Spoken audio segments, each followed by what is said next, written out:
শ্যামস ক্লাসরুমে তোমাদের সকলকে স্বাগত। শুরু করছি আজকের পর্ব। ক্লাস 9-এর ফার্স্ট ইউনিট টেস্টের ফিজিক্যাল সায়েন্সের একটি কোয়েশ্চেন পেপার নিয়ে আমি আজকে আলোচনা করতে চলেছি। তোমাদের কী ধরনের প্রশ্ন আসতে পারে এবং কোন কোন প্রশ্নগুলি ইম্পর্ট্যান্ট হতে চলেছে এই ফার্স্ট ইউনিট টেস্টে তোমরা দেখে নাও একবার।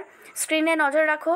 দেখো, প্রথম যে প্রশ্নটি রয়েছে, সঠিক উত্তরটি নির্বাচন করে লিখতে হবে। কার্য এর মাত্রিয় সংকেত কী হবে? Option C. নিম্নলিখিত এককগুলির মধ্যে কোনটি মৌলিক একক?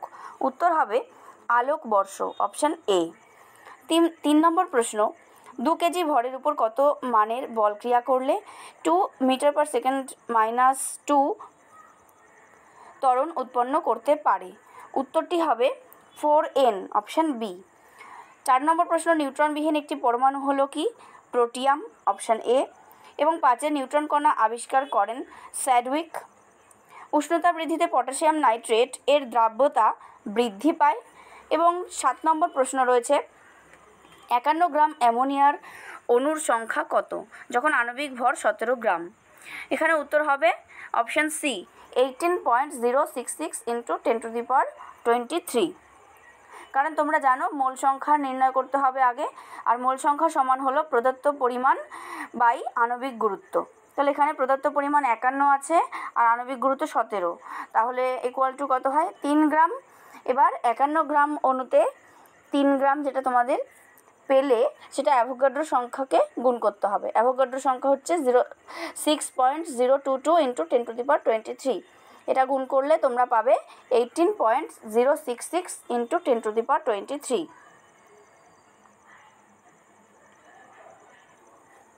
অর্থাৎ এই উত্তরটি সি।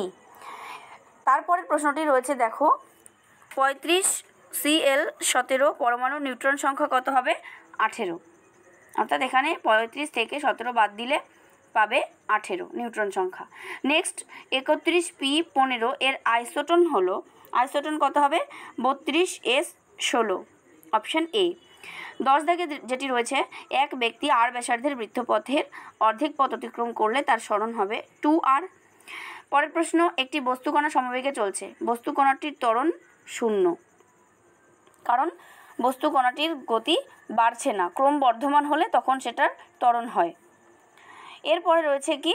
অভিকর্ষের অধীনে অবাধে পতনশীল বস্তুর গতিবেগ ক্রমবর্ধমান। নেক্সট প্রশ্ন দেখো, মাত্রাবিহীন কিন্তু এককযুক্ত রাশি হলো কি হবে? ঘনকোণ।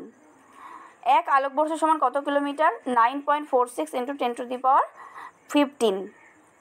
এরপরে রয়েছে 2 দাগের যে প্রশ্নগুলি, 2-1টি বাক্যে উত্তর লিখতে হবে। প্রথম প্রশ্ন কি রয়েছে? দীপন প্রাবল্য এর একক কি? এটি হবে ক্যান্ডেলা। ভরবেগ একটি ভেক্টর রাশি, এটি হলো সত্য, অর্থাৎ টিক। 3 নম্বরের প্রশ্ন, দ্রাব্যতা কাকে বলে? এর সাথে অথবা দিয়ে যে প্রশ্নটি রয়েছে, অতিরিক্ত দ্রবণ কাকে বলে? তাহলে প্রথমে আমরা জেনে নিই দ্রাব্যতা কাকে বলে। দ্রাব্যতা পদার্থের একটি ভৌত ধর্ম। কোনো নির্দিষ্ট তাপমাত্রায় নির্দিষ্ট পরিমাণ দ্রাবককে সম্পৃক্ত দ্রবণে পরিণত করতে যে পরিমাণ দ্রবীভূত করতে হয় তাকেই ওই তাপমাত্রায় ওই দ্রবের দ্রাব্যতা বলে। কোনো পদার্থের দ্রাব্যতা প্রকৃতপক্ষে ব্যবহৃত দ্রাবক, তাপমাত্রা ও চাপের উপর নির্ভর করে। এটা হলো প্রথম পার্ট। এবং নেক্সট যে প্রশ্নটি রয়েছে অথবা দিয়ে, অতিপৃক্ত দ্রবণ কাকে বলে? কোনো নির্দিষ্ট উষ্ণতায় সম্পৃক্ত দ্রবণে যে পরিমাণ দ্রবীভূত থাকা প্রয়োজন, কোনো বিশেষ অবস্থায় ওই দ্রবণে তার চেয়ে বেশি পরিমাণ দ্রবীভূত থাকলে সেই দ্রবণকে অতিপৃক্ত দ্রবণ বলা হয়। এরপরে যে প্রশ্নটি রয়েছে, একটি তরল এরোসলের উদাহরণ দাও। একটি তরল এরোসলের উদাহরণ কি হবে? কুয়াশা। এবং কুয়াশা হলো এরোসলের উদাহরণ, তরল অ্যারোসলের উদাহরণ, যেখানে বিচ্ছুরিত পর্যায়টি হলো তরল এবং বিচ্ছুরিত মাধ্যমটি হলো গ্যাস। এরপরে অথবা দিয়ে যে প্রশ্নটি রয়েছে তা হলো, জীবাণুনাশকরূপে ব্যবহৃত হয় এমন একটি ইমালশনের উদাহরণ দাও। এটি তোমাদের জন্য একটা হোমওয়ার্ক থাকলো, তোমরা এটি কমেন্টে লিখে আমাদের জানাবে। এবং 5 নম্বরের প্রশ্ন কি রয়েছে, 6 গ্রাম জল সমান কত মোল জল? এটাও তোমাদের জন্য কিন্তু একটা হোমওয়ার্ক থাকলো, তোমরা কমেন্টে অবশ্যই লিখে জানাবে। 2-6 প্রশ্ন দেখো, 1 গ্রাম ভার সমান কত ডাইন?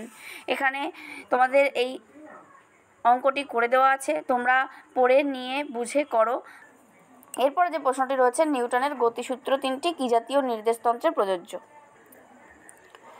আইজাক নিউটনের গতিসূত্রগুলি হলো প্রকৃতির 3টি নিয়ম যা চিরায়ত বলবিদ্যার ভিত্তিস্বরূপ। এই সূত্রগুলি বস্তুর উপর প্রযুক্ত বল এবং তার দরুন সৃষ্ট গতির মধ্যে সম্পর্ক বর্ণনা করে। প্রথম সূত্রে বলা হয়েছে যে বাহ্যিক বল প্রয়োগ না করলে বস্তু হয় স্থির থাকবে অথবা সমবেগে চলতে থাকবে। তাহলে এই হলো তোমাদের বড় প্রশ্ন। এরপর সেকশন বিতে রয়েছে, দেখো সেকশন বিতে যে পার্টটা রয়েছে তোমাদের বড় প্রশ্ন, 1 বলের ঘাত এবং ঘাত বলের মধ্যে পার্থক্য। 2 প্রশ্ন যে স্থির অবস্থা থেকে 5 মিটার পার সেকেন্ড স্কোয়ার সমত্বরণে 10 সেকেন্ড চলার পর বস্তুর গতিবেগ কত হবে। 3 প্রশ্ন সম্পৃক্ত ও অসম্পৃক্ত দ্রবণ কাকে বলে অথবা প্রকৃত দ্রবণ ও কোলয়েড দ্রবণের মধ্যে পার্থক্য লেখো। 4 প্রশ্ন এসটিপিতে 7 গ্রাম নাইট্রোজেনের আয়তন কত অথবা 9 গ্রাম জলে অনুসংখ্যা কত। এবং 5 রয়েছে কি পারমাণবিক ভর এককের সংজ্ঞা দাও অথবা আইসোবার বলতে কি বোঝো। 32s16 এর ইলেকট্রন বিন্যাস লেখো। এরপরে সেকশন সি এর যে বড় প্রশ্নগুলি রয়েছে 3 নম্বরের, সেগুলো দেখো তোমাদের নিউটনের প্রথম গতিসূত্র, তারপর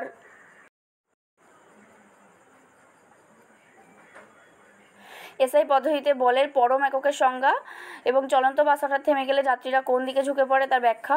এবং 2 রয়েছে রাদারফোর্ডের পরমাণু মডেলের ত্রুটিগুলি বিবৃত করে ব্যাখ্যা করো। এবং এরপরে যে প্রশ্নগুলি রয়েছে এগুলো তোমরা ভালো করে দেখে নাও, এই জায়গাগুলো কিন্তু তোমরা অবশ্যই দেখে যাবে। একটি স্কুলে এই প্রশ্নপত্রে পরীক্ষা হয়ে গেছে, সুতরাং তোমরা এই প্রশ্নগুলি যারা এখনও পর্যন্ত রেডি করোনি তারা কিন্তু অবশ্যই রেডি করে যাবে। ভালো থেকো, টাটা।